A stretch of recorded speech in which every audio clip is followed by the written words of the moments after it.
আজকের ভিডিওতে আমরা দেখে নেব 154 পেজের পুরোটা সলভ। এবার থেকে আমি কিন্তু সিন, আনসিন এবং গ্রামার সেকশন সম্পূর্ণটা সলভ করে দেবো একটা ভিডিওতে। তো তোমরা ভিডিওটা শুরু থেকে শেষ পর্যন্ত দেখতে থাকো। তো দেখো, প্রথম প্রশ্নটা আছে Swami was late for his school by. Swami তার স্কুলে কতক্ষণ দেরি করেছিল? Half an hour. পরের প্রশ্নটা দেখো, when Swami stood before his classroom his teacher was teaching. যখন স্বামী ক্লাসরুমের সামনে এলো তখন শিক্ষক মহাশয় কী পড়াচ্ছিলেন? ম্যাথমেটিক্স। এখানে দেখো প্যাসেজে তোমাদের কিন্তু অরিথমেটিক আছে, অর্থাৎ পাটিগণিত, এখানে কিন্তু সেটা ম্যাথের মধ্যে পড়ে, ওই জন্য ম্যাথামেটিক্স হবে, ঠিক আছে। স্বামী showed an excuse to his teacher that he had a pain in his. স্বামী স্যারকে অজুহাত দিয়েছিল কি, যে তার যন্ত্রণা ছিল কি কিসে? মাথায়। এটা হবে হেড। ওয়েন স্যামুয়েল টোল্ড স্বামী টু টেক হিজ সিট স্বামী ওয়াজ ফিলিং। যখন স্যামুয়েল আর কি স্বামীকে বললো বসতে, স্বামীর যে ফিলিংটা কেমন ছিল? আনহ্যাপি, সে খুবই দুঃখী। এখানে স্যাড আছে, মানে অর্থাৎ আনহ্যাপি। সেম টু সেম শব্দ না পেতে পারো, তার একটা সিনোনিম কিন্তু পেতে পারো, ঠিক আছে। তো তারপর এটা দেখো, স্বামী ওয়াজ suppose to deliver the letter two. স্বামীকে চিঠিটা কার কাছে দেওয়ার কথা ছিল? ডেলিভার করার কথা ছিল কার কাছে? অবশ্যই হেডমাস্টারের কাছে দেওয়ার কথা ছিল। এরপরে প্রশ্ন দেখো, the idea occur to Swami when. এই বুদ্ধিটা স্বামীর মাথায় কখন এসেছিল? যখন দেখো এখানে as I enter the school gate, অ্যাজটা কিন্তু বাদ দেবে এখানে, শুধু হোয়েন থেকে, কারণ দেখো ওই হোয়েনটা কিন্তু অ্যাজের কাজ করে দিচ্ছে। When he enter the school gate, ঠিক আছে। এর পরেরটাও লিখতে হবে না, কারণ an idea occur to him এটা অলরেডি দেওয়া আছে। তাহলে when he enter the school gate, এটাই হচ্ছে অ্যান্সার। তারপর দেখো, Samuel looked impressed as. Samuel looked impressed, কখন ইমপ্রেস হলো? যখন ড্যাশ, এখানে দেখো as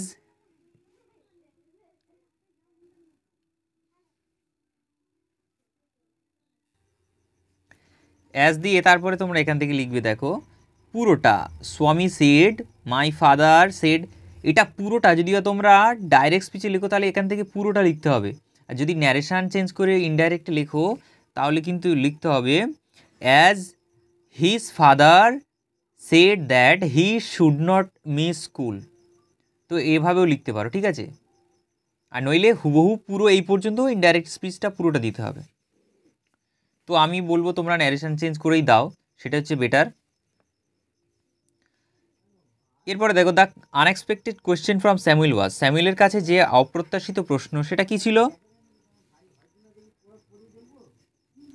eight. Then when did you come at all. Was আছে, ওয়াজের পরে তোমাদের এটা কোনো পরিবর্তন করতে লাগবে না। যখন দেখো প্যাসেজ থেকে হুবহু দেবে তখন ডবল কোটেশনের মধ্যে যেমন আছে তেমন দিয়ে দেবে, কারণ এটা ডাইরেক্ট স্পিচে আছে, ডাইরেক্ট স্পিচে থাক। এটা ইনডাইরেক্টে করতে গেলে তোমাদের কিন্তু আরও মডিফাই করে এটাকে অ্যান্সার করতে হবে। তবে পুরো কোটেশন যেমন আছে তেমন দিয়ে দেবে, দিয়ে এটা তাহলে এইভাবে করবে, then why did you come at all, এটা ওয়াজের পরে বসিয়ে দেবে হুবহু। ট্রু ফলসটা দেখে নাও। Swami thought that he would deliver the letter at the end of Samuel's class. Swami ভেবেছিল কি চিঠিটা ডেলিভার করবে স্যামুয়েল ক্লাসের শেষে? না, এটা একদম ভুল। এখানে দেখো দেওয়া আছে, এই জন্য ফলস হলো, he would deliver the letter to the headmaster at the end of the day, দিনের শেষে। স্যামুয়েল ক্লাসের শেষে বলেনি কিন্তু। Samuel wanted more parents like that of Swami. স্বামীর বাবা মার মতো পেরেন্টস, পিতামাতা চেয়েছিল, এটা সত্য, অবশ্যই সত্য। এখানে আছে দেখো, we want more parents like him, এইটা তোমাদের সাপোর্টিং স্টেটমেন্ট হবে, ঠিক আছে। এরপরেরটা দেখে নাও, মাই ওন ট্রু ফ্যামিলি থেকে দিয়েছে, in the oakwood the poet was looking for. Oak বনে কবি কি খুঁজছিলেন? স্ট্যাগ, একটা পুরুষ হরিণ অবশ্যই। In the jungle the poet met, জঙ্গলে পোয়েটের কার সাথে দেখা হলো? কবির অ্যান ওল্ড ওম্যান, ঠিক আছে। ইন হার, পরেরটা দেখো, in her hand the old woman had. বৃদ্ধা মহিলাটির হাতে কী ছিল? স্টিডি স্টিক, একটা হচ্ছে লাঠি ছিল নড়বড়ে গাঁটওয়ালা। তারপরে নেক্সট প্রশ্ন দেখো, the poet was surrounded by, কবিকে ঘেরাওয়া করা হলো কি দ্বারা? Steering tribe. এই স্টিয়ারিং ট্রাইব অর্থাৎ দ্য ওক ট্রিজ, ঠিক আছে এটা। তো এবারে দেখো, what did the old woman say to the poet, তাহলে এটা লিখবে। তোমরা দেখো প্রশ্ন থেকে উত্তর করা তোমাদের শিখতে হবে। এখানে লিখবে প্রশ্নে যদি ওয়ার্ড থাকে ডিড থাকে সেগুলো বাদ দেবে, দিয়ে সাবজেক্ট থেকে লিখবে দ্য ওল্ড ওম্যান, সেটা সেড হয়ে যাবে কারণ ডিড তুলে দিলে ভার্বটা সেকেন্ড ফর্মে চলে যাবে। The old woman said to the poet, পুরোটা লিখলে দ্যাট, দ্যাট দিয়ে এই যেটা আছে I have your secret here inside my bag, এটা লিখবে দ্যাট শি, আইটাকে এই বৃদ্ধা মহিলাটি, তাহলে এটা আইটা হয়ে যাবে শি, শি হ্যাড, হ্যাভ থাকলে দেখো পুরো ন্যারেশন করে দাও, হ্যাভ থাকলে হ্যাড হয়ে যাবে, হ্যাড ইয়োর, ইয়োরটা হয়ে যাবে হিজ, কারণ এখানে ইয়োরটা হচ্ছে কবিকে বোঝাচ্ছে। শি হ্যাড হিজ সিক্রেট হেয়ারটা আছে দেয়ার করে দেবে THERE দেয়ার, এখানে থাকলে সেখানে হয়ে যাবে ইনসাইড মাই, মাই মানে এটা হিজ হয়ে সরি হার হয়ে যাবে কারণ এখানে বৃদ্ধা মহিলাটি, তাহলে এই মাইটা হয়ে যাবে হার, হার ব্যাগ। ঠিক আছে, পরেরটা what did the steering tribe tell the poet.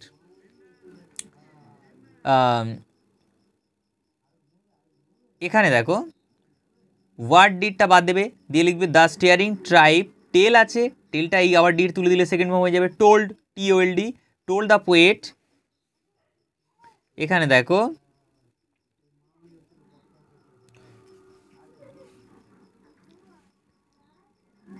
That, comma তুলে এখান থেকে লিখবে that they are oak trees and his own true family, উইটাকে যে ওক গাছ বলছে তাহলে তারা ওই জন্য উইটা দে, এখানে দেখো ন্যারেশন চেঞ্জটা তোমাদের কিন্তু শুধু গ্রামারের জন্য নয়, তোমাদের প্রশ্ন উত্তরে অনেক কাজে লাগছে।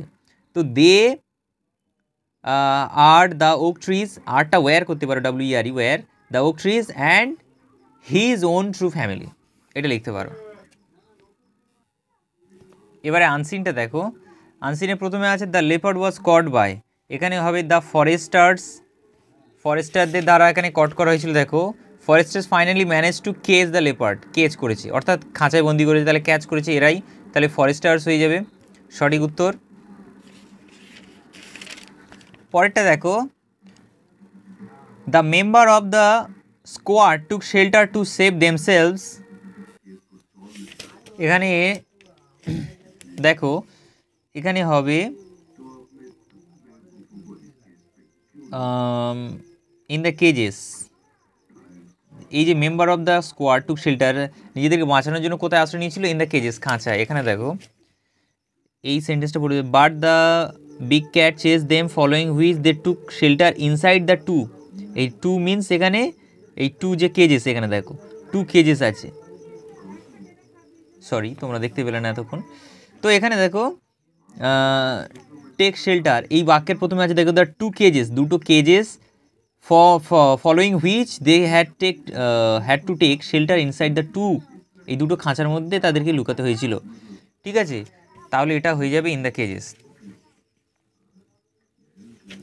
পরের প্রশ্নটা দেখো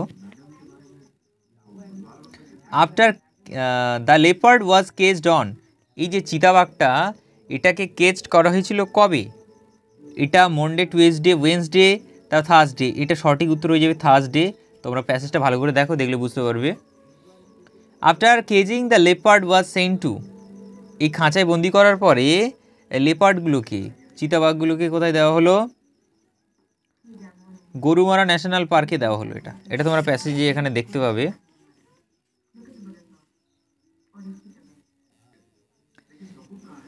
দেখো it was taken to Gorumara national park, তাহলে তোমরা যদি বা ভালো করে যদি বা পুরোটা প্যাসেজটা পড়ো নিশ্চয়ই এর মধ্যে সব উত্তর পেয়ে যাবে।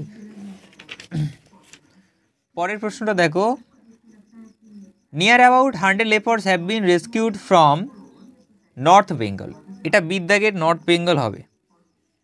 ঠিক আছে, তারপরে দেখো in those cages the tigers were rescued from, in most cages, বেশিরভাগ অংশে বাঘদের কোথা থেকে উদ্ধার করা হয়, তোমরা যেন প্যাসেজে দেওয়া আছে the tea garden, tea garden থেকে বাঘগুলোকে উদ্ধার করা হয়। ঠিক আছে, এখানে দেখে নিতে পারো rescued from the tea garden. এবারে দেখে নেব আনসিনের যে ট্রুপলসটা, the forest workers easily caught the leopard, সহজেই বাঘটাকে ধরেছিল, এটা একদম ফলস হবে, কারণ দেখো এখানে দেওয়া আছে তোমাদের forest workers had to struggle a lot to net the animal which was in it's prime. তাহলে এখান থেকে এই পর্যন্ত সাপোর্টিং স্টেটমেন্টটা দিয়ে দেবে, আর এটা একদমই কিন্তু ফলস হবে। পরের প্রশ্নটা দেখো, the leopard was caught in the cage. এই যে লেপার্ডটাকে খাঁচায় বন্দি করা হয়, তাহলে অবশ্যই এটা ট্রু। এখানে এটা দেওয়া আছে দেখো, ম্যানেজ টু কেজে করা হয়েছে। তারপরেরটা দেখো, the garden bushes are the ideal hiding place of the people. গার্ডেনে যে ঝোপঝাড়গুলো এটা হচ্ছে মানুষের লুকানোর জন্য আদর্শ জায়গা, না না না, এটা মানুষের লুকানোর জন্য নয়। এটা তাহলে এটা ফলস হয়ে যাবে, অবশ্যই ফলস হয়ে গিয়ে উত্তরটা হবে এখানে সাপোর্টিং স্টেটমেন্ট দেখো, the garden bushes provide natural cover for the animals. ঠিক আছে, তাহলে এই পর্যন্ত দিলে এটা হয়ে যাবে কিন্তু। এবারে দেখে নাও এসকিউ এর প্রশ্নের উত্তরটা, হাউ ওয়াজ দ্য লেপার্ড কট। তাহলে এখানে দেখো এই বাঘটাকে কীভাবে ধরা হয়েছিল লেপার্ডটাকে, এখানে আছে ট্র্যাঙ্কুইলাইজড অ্যান্ড নেটেড। তাহলে এটা লিখতে হবে, the leopard was tranquillised and নেটেড।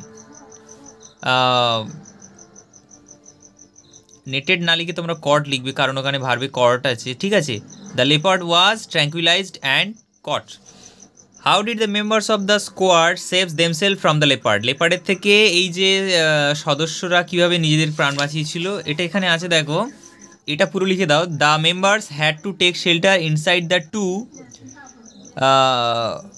Main to catch the animal. Two cages, এখানে তোমরা কেজেস দিয়ে দেবে, CAGES। Inside the two cages main to catch the animal. Were the tiger sent after rescue করার পরে, উদ্ধার করার পরে বাঘগুলো কোথায় পাঠানো হয়, ওয়্যারটা বাদ দেবে, দিয়ে লিখবে দ্য টাইগার্স ওয়্যার সেন্ট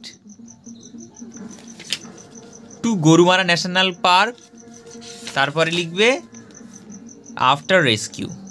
ঠিক আছে, when did the leopard use the drains of the garden। গার্ডেনের যে ড্রেনগুলো কখন ব্যবহার করে লেপার্ডরা, the drain of the garden as, এখান থেকে হবে when the female are about to give birth the cubs। যখন যে মহিলা যে বাঘগুলো তার বাচ্চার জন্ম দেবে যখন, সেই সময়। তাহলে এবারে গ্রামার সেকশনটা দেখে নাও, সেকশন বির। এখানে আছে প্রথমে, Tipu was a secular ruler in the great Indian tradition.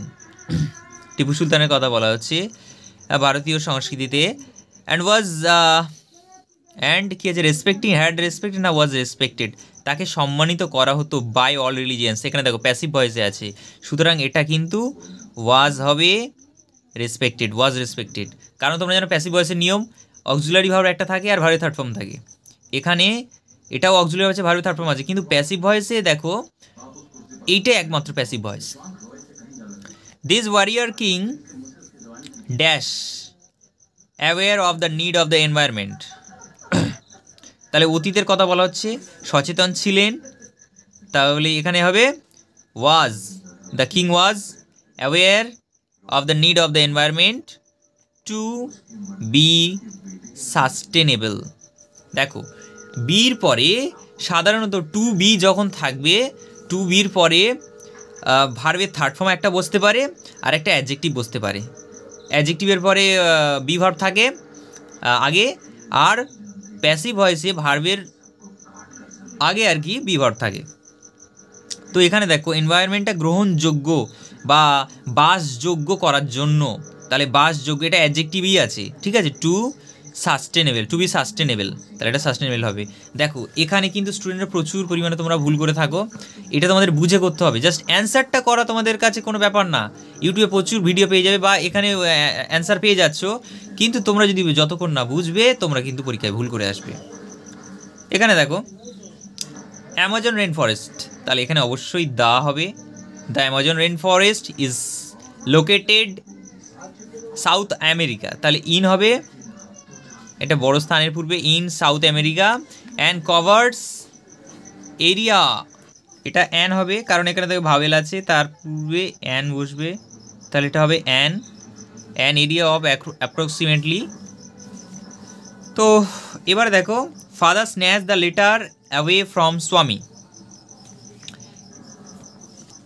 তাহলে এটার কি উত্তর হবে? প্যাসিভ হয়েছে, তাহলে বাবা স্ন্যাচ করেছে, কি স্ন্যাচ করেছে? লেটারকে, তাহলে এটাই অবজেক্ট। দ্য লেটার ওয়াজ কেন ভার্বের সেকেন্ড ফর্ম আছে, the letter was snatched away from Swami by father, the letter was snatched away from Swami by father. ঠিক আছে, তো পরের প্রশ্নটা দেখো, you are half an hour late Samuel said, তাহলে এখানে লিখতে হবে, এইটা যেন তোমার রিপোর্টিং ভার্বটা ন্যারেশনে প্রথমে আসে, তাহলে লিখবে স্যামুয়েল সেড দ্যাট, এটা একটা সাধারণ বাক্য তাই দ্যাট বসবে, অ্যাসার্টিভ সেন্টেন্স। দ্যাট ইউটাকে স্বামী অর্থাৎ তাহলে হি হবে, হি অ্যামিজার থাকলে ওয়াজার হয়ে যায় ন্যারেশনে, হি ওয়াজ হাফ অ্যান আওয়ার লেট। ঠিক আছে, তারপরটা দেখো, people while to stern to speak in the beginning, এটা হচ্ছে অমিট টু। তোমরা যারা এখনও অমিট টু সম্পর্কে পুরো জানো না তারা আমার ভিডিও দেওয়া আছে চ্যানেলে, গিয়ে দেখে নিতে পারো। এই টুর জায়গায় T2 জায়গায় সো বসে, আর এই টিও টুর জায়গায় দ্যাট বসে, সাবজেক্টের প্রোনাউন বসে ক্যান নট বা কুড নট বসে বাকিটা লিখতে হয়। ঠিক আছে, ডিটেলে জানার জন্য অবশ্যই তোমরা ভিডিওটা দেখে নিতে পারো, চ্যানেলে আছে। তো এটার অ্যান্সার হবে the people were so stern that they, কারণ এই পিপল অনেকজন, that they could not, past টেন্সে আছে তাই could not, they could not speak in the beginning, তাহলে এটা হয়ে গেল। পরেরটা দেখো ফ্রেজাল ভার্বে এখানে দেখো হচ্ছে চেজড আছে look after, sorry look after নয়, রান আফটার হবে। তো রান আফটারটা এখানে কিন্তু চেজড আছে, তাহলে র্যান হবে, র্যান, কারণ এখানে দেখো পাস্ট টেন্স এখানেও থাকলে এটাও পাস্ট টেন্স করে দিবে, ran after. The girl was রিয়ার্ড মানে লালন পালন করা, তাহলে ব্রিং আপ আছে, তাহলে এটা ব্রট আপ হবে, BROUGHT, ব্রট আপ, কারণ এখানে সেকেন্ড ফর্ম আছে। তারপর টলারেট মানে সহ্য করা, আর পুট আপ উইথ মানেও সহ্য করা, এটা হচ্ছে তোমাদের সিনোনিম। কী হবে তাহলে? ক্যাচটা ধরাটাকে তোমরা হবে নেট। তারপর লাল্ড আছে, লাল্ড মিনস এখানে সেই বাঘটাকে কি করা হয়েছিল, এখানে ট্র্যাঙ্কুইলাইজড বলে একটা কথা আছে দেখো, অর্থাৎ বেহুশ করে দেওয়া হয়েছিল। তারপর অ্যাটাক মানে আক্রমণ করা, অ্যাটাকটা এখানে সিনোনিম আছে দেখো মলেট, হ্যাঁ, দুটো ফরেস্ট গার্ডকে মলেট করেছে অর্থাৎ অ্যাটাক করেছে। ঠিক আছে, তাহলে মলেটটা হয়ে যাবে MAULED। Prevention of wasteful use of resource, কোনো কিছু উৎসকে মানে বেকার ব্যবহার করা, হ্যাঁ, সেটাকে রোধ করাকে কি বলে? সেটাকে বলো কনজারভেশন, CONSERVATION, কনজারভেশন। এখানে দেখো in the tiger conservation program. ঠিক আছে, টাইগারটাকে যেগুলো ওয়েস্ট হচ্ছে সেটা রোধ করার জন্য এইটা। তো এই ছিল আজকের ভিডিও, দেখা হচ্ছে পরের ভিডিওতে। যদি ভিডিওটি ভালো লাগে তোমরা অবশ্যই ভিডিওতে একটি লাইক দেবে, চ্যানেলে নতুন হলে অবশ্যই চ্যানেলটিকে সাবস্ক্রাইব করবে। আর এর পরের ভিডিওতে সম্পূর্ণ ভিডিওতেই কিন্তু সমস্তটাই সলভ করা থাকবে। আমি রাইটিং সেকশন করছি না, তার বিভিন্ন কারণ আছে। কারণ দেখো তোমাদের এতগুলো রাইটিং তোমরা কিন্তু করতে পারবে না, প্রত্যেকটা যদি বা রাইটিং 3টে করে ধরো, আর যদি 40টা যদি বা তোমাদের সেট হয় তাহলে 120টার অধিক রাইটিং হয়ে যাবে, সব তোমাদের কিন্তু আলাদা আলাদা মুখস্থ করা সম্ভব নয়। তাই রাইটিংয়ের স্টেপ আছে প্রত্যেকটা। তোমরা যদি বা চাও আমি তোমাদের স্পেসিফাইড প্রসেস রাইটিং কীভাবে সহজে লিখতে হয় একটা মাত্র তোমরা যদি শিখতে পারো, তাহলে সম্পূর্ণ কিন্তু পরীক্ষায় যাই আসুক, কমন আনকমন সবই লিখে দিয়ে আসতে পারবে। তারপর নোটিস রাইটিং হোক বা রিপোর্ট রাইটিং হোক, একটা ফরম্যাট তোমরা ভালো করে পড়ো এবং কি করবে এখান থেকে প্র্যাকটিস করে শিক্ষকদেরকে দেখিয়ে নিও যে তোমাদের ভুলটা কোথায় হচ্ছে। এইভাবে প্র্যাকটিস করতে হবে, নইলে তোমরা কিন্তু জাস্ট সমাধান করে দিলাম আর তোমরা করলে এভাবে কিন্তু করা যাবে না।